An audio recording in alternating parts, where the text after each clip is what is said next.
So these are floating knee floor pushaways, and that description is what it is. So this is an elementary exercise or beginning level exercise, especially as you start to put pressure through the shoulder to rehab your shoulder, regain what you've lost with your shoulder, have pain-free shoulders. So the way we do this is important. What this is not is a flexibility exercise. It looks like the downward dog in yoga. It's not that. It's quite a different animal, okay? So we have the hands underneath the shoulders, shoulder width, the knees underneath the hips, and we're up on the toes here. The head is not here, and we're not here as well. We just have a neutral position neck, so we're not hanging off here. So we're sitting back a little bit, so the eyes are just aligned with the top of the fingers. The pressure in my hands is really the best place is around the edge here and into the thumb. So you feel really good pressure there for nearly any shoulder problems. There's a good position for the angle for the elbow. You can, although, press through here too as part of what you do.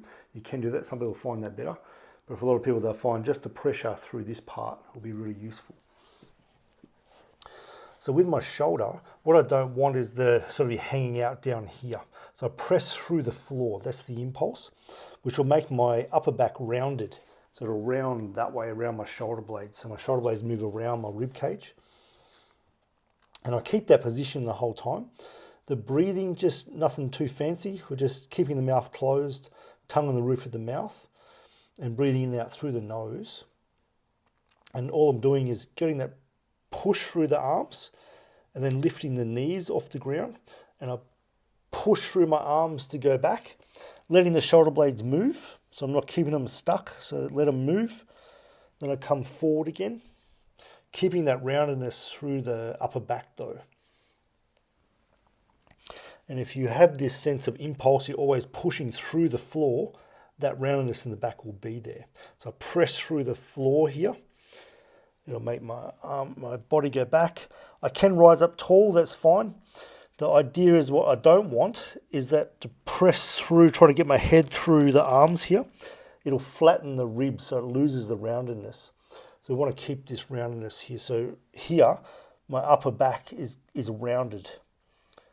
So this isn't a flexibility exercise, it's a stability exercise of the scapula and the movement of the rib cage and the scapula together. So we're doing 6 to 10 reps, 2 sets.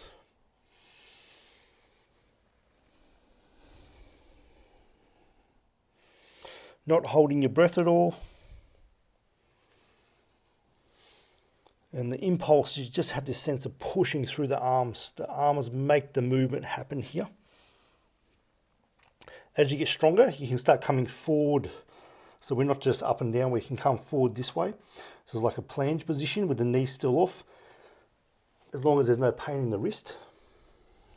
So we're getting some more strength going through the serratus muscles, the anterior delt and the biceps too.